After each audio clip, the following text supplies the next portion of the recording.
Hi, here I am, the time traveler. Uh, it is the Medicare open enrollment period, and so I've been engaged on my own efforts at figuring out am I in the right place in terms of my coverage. I've been satisfied with the first year, but there have been changes in terms of increased rates, and so I'm using the facility. I don't have a final report on the outcome, but in the process of looking at the kinds of information, there's like all kinds of information out there. Obviously, Medicare.gov is, the authoritative source, but there are many other people out there, some of them selling insurance, or some of them very knowledgeable in insurance who do also sell insurance. I'm not vouching for anybody because but suffice it to say, there are sources of information, probably starting with Medicare.gov, and educating yourself as to your coverage and what it is that you will need as far as your health care requirements. Now, in the course of doing this, I ran into a YouTube channel called, I want to be fair, called Medicare School.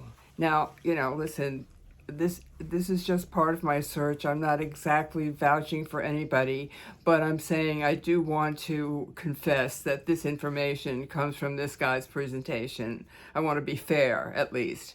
But when we're looking at Part D, it's almost astonishing to learn that we are spending something like almost this was probably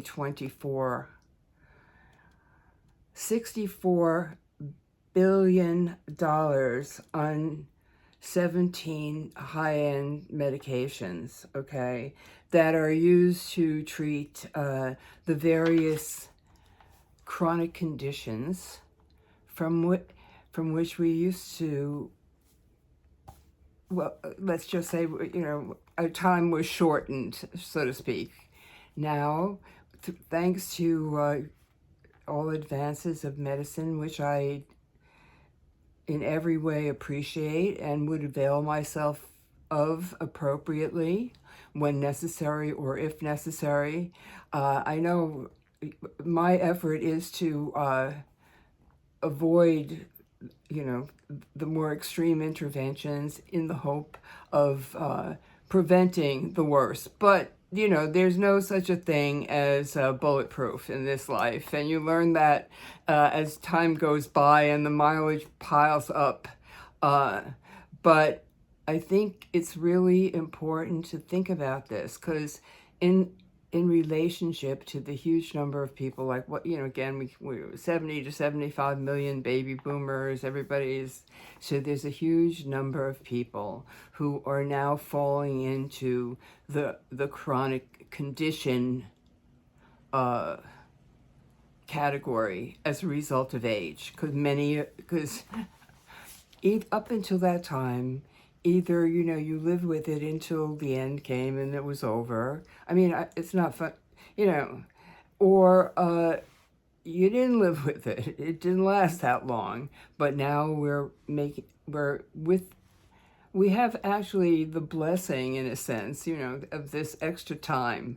Now, the question is, how can we make it the most possible quality time as far as health and function is concerned? That is the real challenge going forward, because what we are doing now for I'm going to use the P word, prevention. Again, we have focused on the more heroic interventions, which are, again, great to have available, rather than trying to prevent the need for the heroic intervention. And we are seeing it in these numbers here. Like, it's mind-blowing. Let's see, 2, 4, like 6 top diabetes medications. that are, I guess they call it tier one, they still have the trademark and they're not generic, they're just like full price. 20 billion on the chronic condition of diabetes. Okay, now we know full well by lifestyle interventions at an earlier point, we can prevent or at least modify the course of diabetes, of type 2 diabetes, either, hopefully intervening in such a way as that it does not even develop, but even modifying the more negative aspects going forward through lifestyle interventions and whatever else, that's available to us. But if we could prevent even some portion, some small portion, $20 billion, that's just for the medications. We're not talking about all the other things in terms of vascular specialists, etc., and so forth. I don't, endocrinologists, whatever. I don't even want to talk surgeons. Okay. So each diabetic becomes, this incredible profit center. It's very hard to change that. And it does it does provide a good result. You're alive. You're not dead, which many people, which used to happen. You'd have a heart attack and then it would be goodbye. Now it's not. And that's wonderful. But if you could not have the heart attack, is that possible? We're just trying, I would just say at this point, think about it. Right now, but it is written in the numbers. Heart disease, okay, that's like, what do they call it? That includes the blood thinner, so that's with AFib and whatever, not that I know much. Chronic heart failure, the things when the heart is not doing well, but it needs big help. That the medications for that, the top 4 medications are almost $22 billion. That was in, so now we're starting to add up, like 120 for the diabetes, 22 for the heart disease. Then, of course, there's cancer. And the other part of cancer is that they've, taken great strides in being able to intervene and postpone or eliminate the cancer. So there have been great advances in treatment, and believe me, I will never take anything away from that. I think that's, another plus for the medical system without any question. But actually, again, I hate to say this, but they do say that some portion of cancer may be prevented or delayed, I don't know, by lifestyle interventions, simple things like diet and exercise.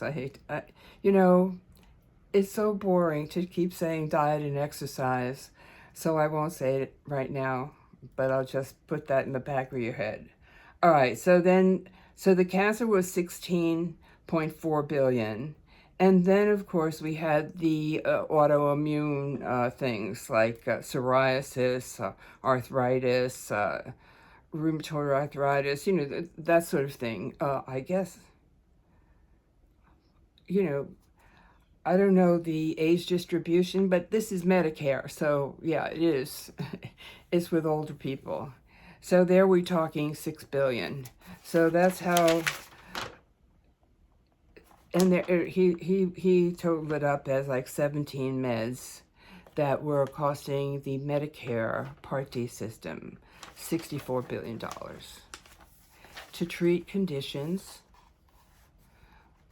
which might be modified or prevented with lifestyle interventions in earlier years. Again, nothing is magic, there's no powder or anything of that sort, but we know there are healthful measures that can be taken that gives you a better shot.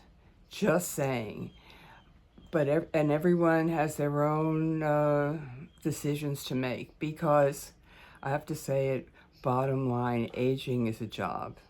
if you're not going to drop dead, there's a lot of work to be done to maintain function to the best of your ability at the time. And everyone, again, we all have our, story, whatever it is we want to do.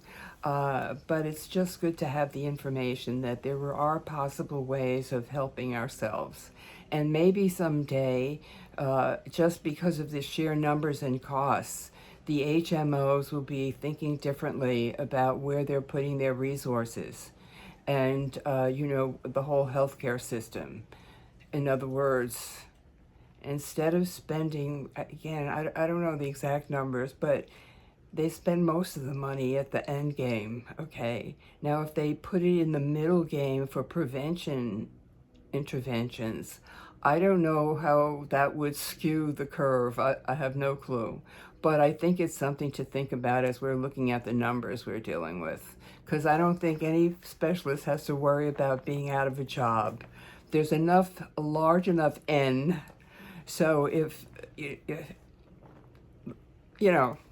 you'll get the business.